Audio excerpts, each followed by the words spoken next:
ওই নৌকার মধ্যে কিছু কাউয়া ঢুকছে, কাউয়া বিদায় করার লেগে এই গোলমাল চাইছে। এখন কইতে পারেন যে কাউয়া কারা?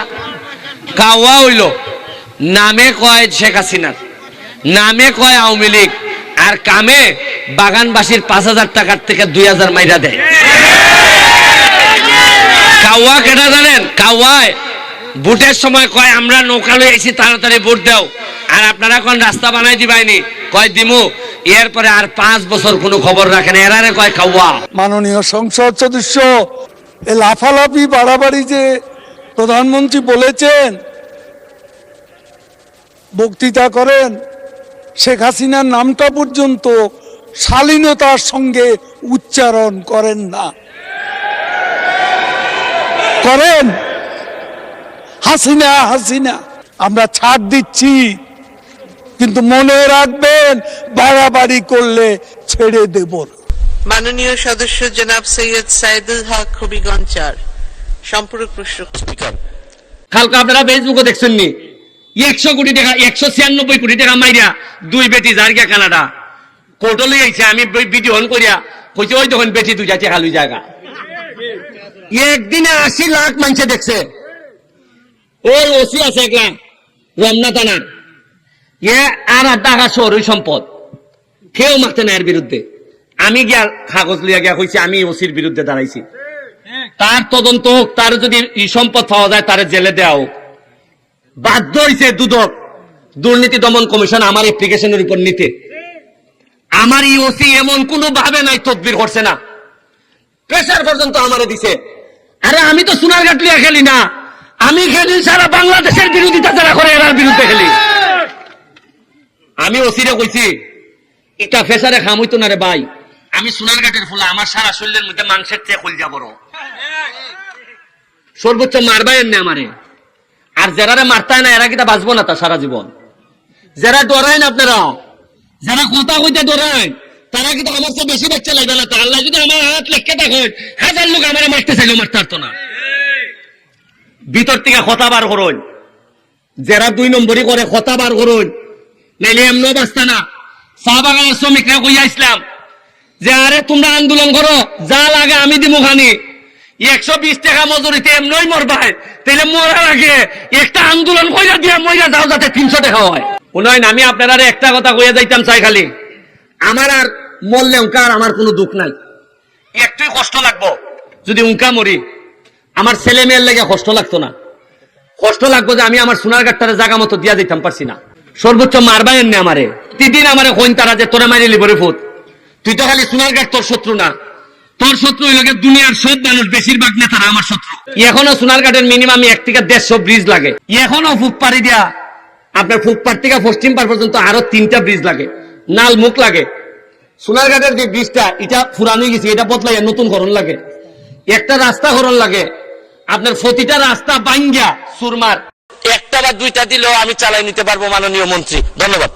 আমি এখন মাননীয় যোগাযোগ মন্ত্রী জনাব ওবায়দুল কাদেরকে তার বক্তব্য রাখার আহ্বান জানাচ্ছি। মাননীয় স্পিকার,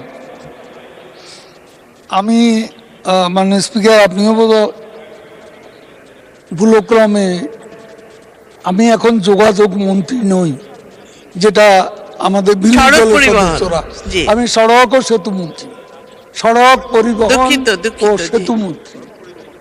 হ্যাঁ, এটাই হলো শুদ্ধ। এখন দেখলাম তারা এটাও জানে না। আমাকে আপনি তো যোগাযোগ ছাড়া কথাই বলেন নাই সব সময়। এ লাফালাফি বাড়াবাড়ি যে প্রধানমন্ত্রী বলেছেন,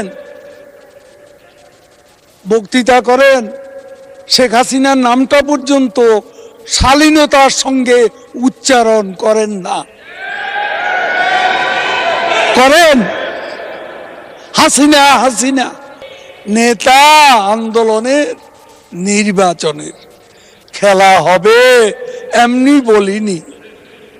মাননীয় সংসদ সদস্য, ভারতে পশ্চিমবঙ্গে যে নির্বাচন হলো, যে নির্বাচনে মমতা ব্যানার্জি বিপুল সংখ্যাগরিষ্ঠতায় জিতেছেন, সেখানে মূল স্লোগান ছিল খেলা হবে। কি আমি ভুল বলেছি?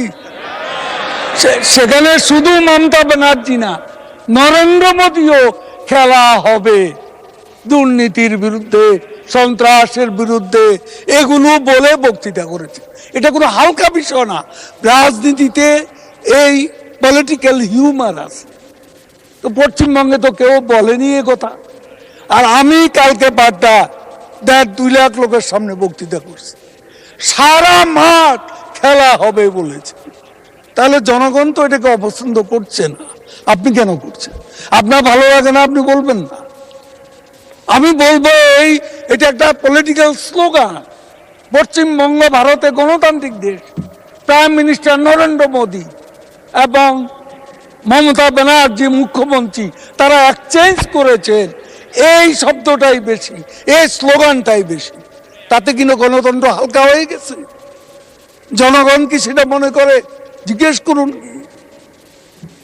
জনগণ তো সমস্যারে পাল্টা সঙ্গে সঙ্গে স্লোগান দিচ্ছে, উচ্চারণ করছে। তা আমি তো জনগণের ভাষাটা যেহেতু জনগণ পছন্দ করছে সেই জন্য বলছি। আমি তো মারামারি করতে বলিনি, আমরা তো মারামারি করতে বলিনি, আমরা ছাড় দিচ্ছি। কিন্তু মনে রাখবেন, বাড়াবাড়ি করলে ছেড়ে দেব না। পরিষ্কার কথা। আমরা কি আওয়ামী লীগ কোথায় আপনাদের সাথে মারামারি করতে গেছি? কেন এসব কথা তুলছেন? একটা লোক আমরা ঘরে থাকতে পারছি 5 বছরে 5 সপ্তাহ আমি আমার নিজের ঘরে থাকতে পারিনি। এখানে আমাদের নেতারা বসে আছে, প্রত্যেকের গায়ে দাগ আছে।